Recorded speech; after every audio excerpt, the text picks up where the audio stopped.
Welcome to Chapter 16, the Cartel Strategy, focused on creating the Mineral Exporting Countries, or MEC. This content is based on The Silent Creditor by Sam Prajnananda. First, let's look at GriotWave Platform. It is a sovereign digital platform dedicated to creating, preserving, and distributing knowledge, music, and stories. We invite you to support our work to build independent knowledge systems and amplify voices for a more conscious future. We discuss the dictatorship trap. Global commodity markets are often dictated by northern industrial conglomerates. African nations act as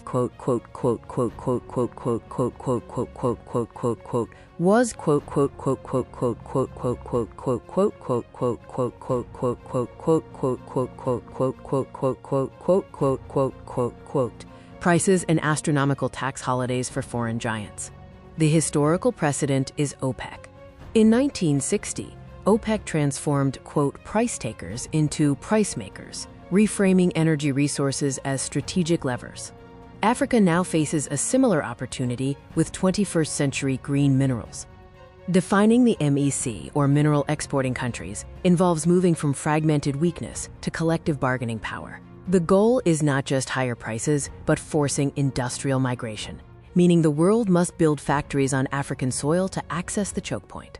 The MEC strategy is designed to break the prisoner's dilemma. Currently, one nation raising royalties just pushes investors to a neighbor. The solution is to standardize royalty floors and tax rates across the continent, forcing investors to choose based on productivity, not exploitation.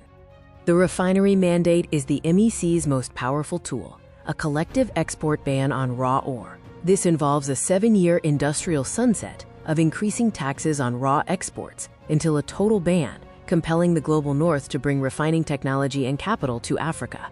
Core MEC membership is strategically composed. DRC and Zambia form the copper and cobalt axis. Zimbabwe and Namibia are the lithium axis. Morocco serves as the phosphate anchor, and South Africa provides the platinum and manganese base. The MEC needs a war chest, or continental mineral reserve, to manage spot prices. This buffer stock involves the MEC buying its own minerals during supply gluts to prevent price crashes, mimicking OPEC's management of the daily barrel count. The war chest is funded by a 1% sovereign levy on all mineral exports. This provides liquidity to members resisting Western sanctions warfare and ensures financial resilience for nations implementing MEC policy. The technology transfer requirement mandates that foreign firms enter 51/49 joint ventures with local entities. It also requires the mandatory establishment of centers of excellence for local R&D. The MEC acts as a collective patent-holding body for African innovation. The Indonesia nickel lesson serves as a crucial case study. In 2020, Indonesia banned raw nickel ore exports to force domestic processing. This resulted in the value of nickel-related exports soaring from $3 billion to over $30 billion in 3 years, compelling global giants to build battery factories in-country. Indonesia also defied a European Union lawsuit at the WTO and won.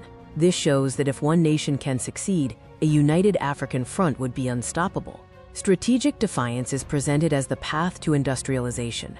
Regarding risk management, foreign powers may target MEC leaders for regime change to break quotas. Therefore, the MEC requires an economic and military mutual defense pact to retaliate against aggressors by cutting off all resource flows. The African Continental Free Trade Area, or AFCFTA, plays a vital role by providing the, internal market backstop. The MEC creates the refineries, while AFCFTA provides the customers, building an internal supply chain immune to Western shocks.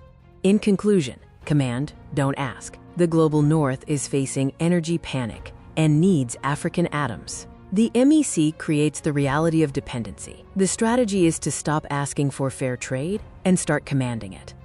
The concept of the reservation price in game theory is the absolute limit beyond which a party walks away from a deal. Africa has historically lacked a credible reservation price due to the assumption it cannot afford to stop selling minerals.